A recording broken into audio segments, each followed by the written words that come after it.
Hello, welcome to my review for The Fall Guy on 4K Ultra HD Blu-ray, coming to you from Universal. This released a week ago, as of this posting, but was a little busy getting things together to make my review for it. This comes with an extended cut of the movie that's 20 minutes longer than the theatrical.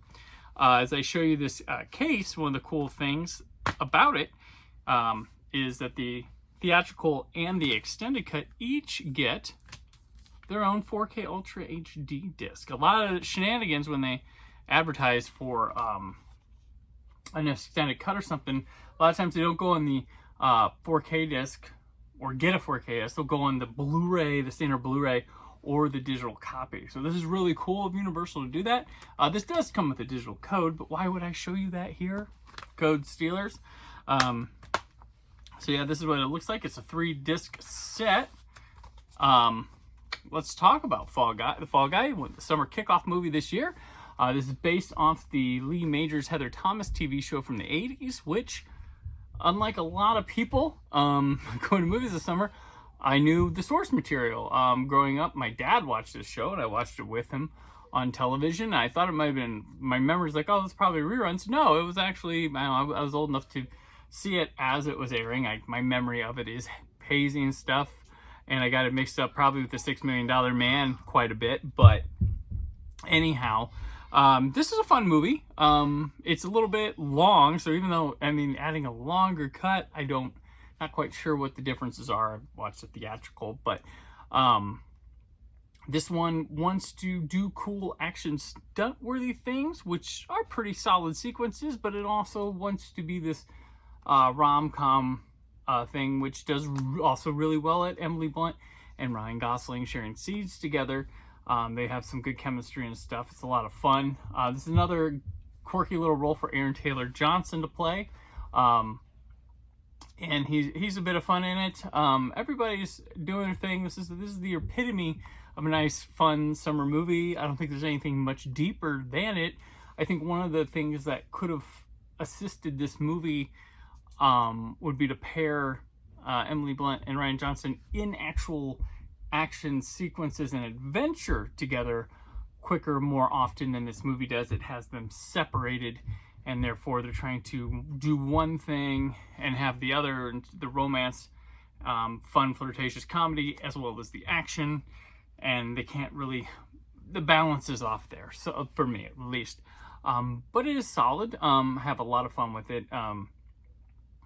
But this is definitely one of David Leitch's best movies. I think I probably like Deadpool 2 better than this one. That might be where it comes. But this is solid fun. I give it a 3 out of 5. A little bit tighter cut on it might have pushed it to a 3.5. But nonetheless, it's a pretty fun movie with people you like being good at doing what they like. Let's head into the specs reviews for this. It comes encoded on HEVC H.265 with a 2160p 4K resolution. Of course, it's a 4K disc at its theatrical aspect ratio of 239:1. This looks quite good on 4K. It's a new movie, shot digitally, coming straight forward. So yes, it's got nice bright colors to it with good saturation. Sharp looking image with a lot of strong details on it, down to like hairs on the arms and stuff, and some interesting details with like stubble. Everything's textured quite well to the touch, so no complaints there. This is top notch, utilizing the format. A lot of good HDR glow with neon signs, tail lights. There's a lot of nighttime scenes that have some really awesome contrast with fire and things that really glow and stand out. So this movie really hits the ground running with its video transfer, which I gave a perfect score of 5 out of 5. Not too bad. The audio, they offer an English Dolby Atmos track as well as French and Spanish Dolby Digital 7.1. And I believe there's an English 2.0 Dolby Digital track somewhere on there as well.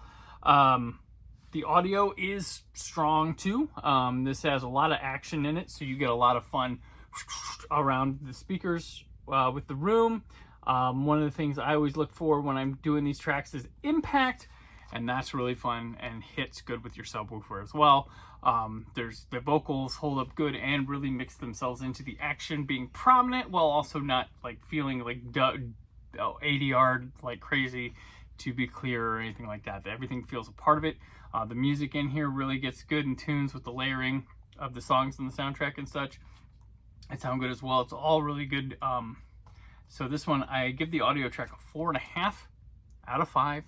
Pretty good stuff here. As we move on to the extras, there's a commentary that has David Leitch as well as producer Kelly McCormick, and that is on the discs.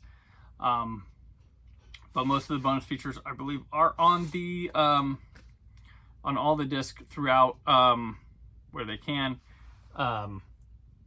The commentary is on the extended cut, and the theatrical cut has all the featurettes and stuff I'm about to talk about. Sorry about that there. So we first have a gag reel that's 4.5 minutes. Ha ha ha, very funny gag reel. Aaron Newirth is thankful for the gag reel. And then they have alternate takes, which is about 6 minutes, and that is kind of like a little bit of another gag reel, but it's just some different improv moments and stuff like that that get used for the actor. Then we have a bunch of these featurettes about the stunts in the movie, like stunts on stunts. And we go through the city truck, jump and sidewinder, the garbage bin, the boat chase, the car jump, and the high fall. Now this is what this movie's about. A little bit more detail about the stunt work in the film. It's about, when you put them all together, it's about 20 minutes, and you really get to see a look at these sequences, the focus, the people involved with them, what's important about them, and what their goals are, and watching them get really into it. Some of the actors come in for commentary with their interviews, talking about what was going on. So that's really cool. I actually like it better than the making of, which comes next. It's a 16-minute thing called Making a Meta Masterpiece. They talk about how the project came together, whose hands it was in before it got to Leitch, and going for Ryan Gosling, just knowing what the show was, but kind of reinventing it to make the movie, and what their goal was to pay tribute to stuntmen and stuff like that. It's good, it's fluffy, but nonetheless, it's something to provide. So, and it gives you a lot more of the actors and stuff in the movie and their thoughts on it. And then we get How to Break a World Record, which is 6 minutes, which is talking about a stunt in the movie about flipping a car the most amount of times and stuff that they did. And this is the on-set day and everybody getting big time for it. You got the Nightclub Mayhem, which is 3.5 minutes, more stunt stuff about fighting scenes with the nightclub and how they filmed that. The Art of Doubling, this is about stunt doubles. This is a 4-minute, 22-second piece. Making Metal Storm, which is 4.5 minutes, talking about the licensing and stuff about the Metal Storm movie, which the movie within the movie's making, whatever, and using an IP that's ridiculous, which Metal Storm 3D on Blu-ray from Shout Factory. Check it out. I have a review for that somewhere on the interwebs, so look for that. And then Falling for the Fall Guy with Bob Reese, which is 4 minutes, 24 seconds. And this is about a parkour guy that recreates several stunts from the film. So the thing I like, they are fluffy bonus features. They're a good length. We get close to an hour. But one thing I like is the focus on stunt stuff, which is what this movie's about. So I'm going to give this 3.5 out of 4, or a 5, close to a 4. So if you go back, let's go back through my scores, final tallies. The movie I give a 3 out of 5. The video 5 out of 5. The audio 4.5 out of 5. The extras 3.5 out of 5.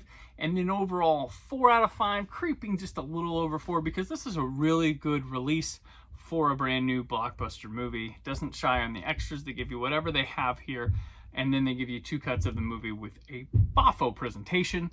So that's Fall Guy. I say wait for it to maybe drop in price, get it at a good sale, and own Fall Guy. It's a lot of fun. This might grow on me even more. I might like it more than a 3 out of 5, but hey, that's where I'm at right now. So you can check yourself out. If you want to get Fall Guy now, check out the Amazon link in the description of the video.